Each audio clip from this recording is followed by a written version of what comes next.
When Chuck Todd asked the former vice presidential candidate Tim Kaine if the presidential primary winner for the Democrats is going to come out of the field, he hesitated. He didn't quite say yes. In other words, there's a possibility that somebody else may come in. You see, there was a time that it was thought that Joe Biden, it was not possible to knock him off. From the time Joe Biden got into the race, I said, like many, Joe Biden cannot win this thing. Joe Biden doesn't have what it takes to win the thing. Joe Biden has already been a two-time loser in a primary, and that is because he doesn't have what it takes. Why is he constantly getting the opportunity to do it? Early polls show that he can beat Donald Trump. Yeah, an untested Biden could beat Donald Trump, but when you put him in front of the fire, how quickly does he cave? Now, interestingly, some people are saying we're looking for new candidates. Not only that, now Biden is saying, hey, it's just me okay to raise PAC money. Get the money of the plutocrats to get me in. Because don't forget, Biden went ahead in a room of rich people and said, hey guys, nothing's going to change for you. You know, we don't get it here. Many of us don't get it. Whenever Bernie Sanders talk about a rigged system, everybody, oh, Bernie Sanders is not a Democrat. The difficulty of Bernie Sanders being a bona fide Democrat is with all the shenanigans that go on. And too many rank and file Democrats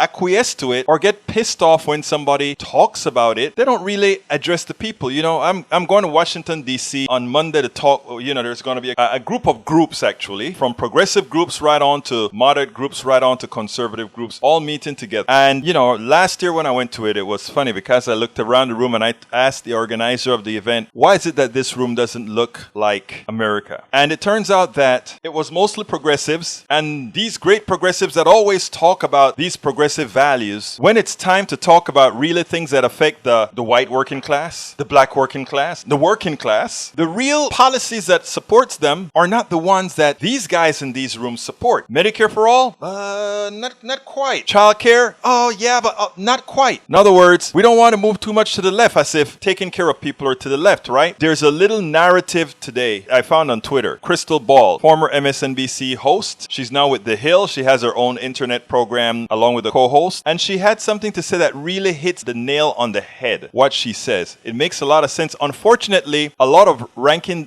file Democrats will look at it as an attack. It's not an attack on the ranking file Democrats. It is an attack on what many in the establishment are doing, what many in the establishment are failing to see, and I'll explain why they're failing to see it, because it's not that they're failing to see it at all. You can just imagine their caricature of a deplorably racist, build that wall, white working class person completely disintegrating as they talk to Fred. Makes me realize just how convenient this idea that the white working class is a racist, brainwashed, Trump-supporting mass is, both for the media and for the Democratic Party. Keeps them from having to ask hard questions about why the white working class would throw in with the historic party of the plutocrats and a reality show billionaire like Trump. It also keeps them from asking hard questions about why so many Americans don't even participate in the political process at all. It's much easier to put the fault all on those dumb, lazy, racist voters. And that's not to say that racism is not a real barrier for working class solidarity. Obviously it is. And racism has been cynically exploited for decades by Republicans to hold together their overwhelmingly white coalition, and by Democrats who know that if they can just be less racist than the Republicans, they won't actually have to deliver material benefits for working class people of color. But the broad brush that an entire massive, complicated group of people has been painted with is both offensive and absurd. And here's the other thing. The time's shock and confusion also completely exposes how little they understand about what actually drives voters. The idea that what the white working class Trump voter really wants is Amy Klobuchar or Pete Buttigieg moderation is just completely insane, not to mention belied by all the data. The fact of the matter is the two candidates with the most crossover Trump support are the two most economically radical and most anti-establishment, Bernie and Yang. That little factoid is never apparently registered for elite media or the Democratic establishment, doesn't factor into their bullshit electability analysis or their debate night optics chatter about Pistol Pete. Or maybe the best ever was David Brooks' amazing thought experiment where he didn't even bother getting actual humans to support his point, but just imagine the musings of Flyover Man. But if you really grapple with the fact that 70% of Americans are furious with the political establishment, their embrace of a more transformational politics should hardly be surprising. I think it's important. She's very smart. I think, though, she's given too much benefit of the doubt to the establishment of both parties. They know exactly what they're doing. For those of you who follow politics on right, we talk about the two rails, the left rail and the right rail. The Democratic Party is the left rail that's keeping the real left in check, and the Republican Party, before it got derailed by Trump, was the right rail keeping the crazies on the right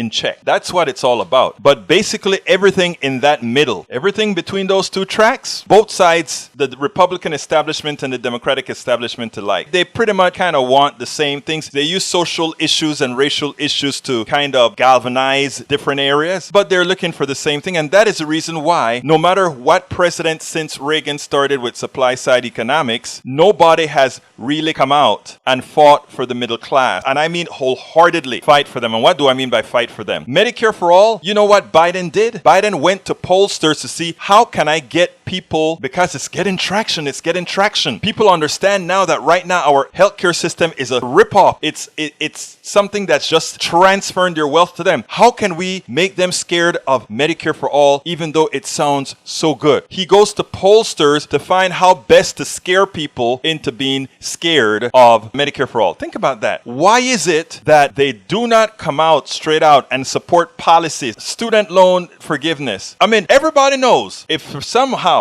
you forgive student loans, it's going to flood the economy with cash, because now these students who had a mortgage paying back a student loan will now have a real mortgage buying a home. And that one person buying a home will create a demand for more refrigerators, for more items. It will expand the economy like no other. But you see, it changes the paradigm of power. And that's what the plutocracy really has no interest in doing. So, I mean, they are all from the same path. Unlike Krystal Ball, she thinks that the establishment is naive. I think the establishment knows exactly what they're doing. Status quo is the name of the game. We want no changes because we like things the way they are right now. If we get people in the masses too much freedom, too much economic stability, too much health stability, then we cannot hire them for peanuts, because if we give them Medicare for all, no longer are they tied to our jobs. If we give them good child care, they can really get off. With Medicare for all and child care, oh my God, these people can go off and do things on their own. It breaks the whole corporate structure.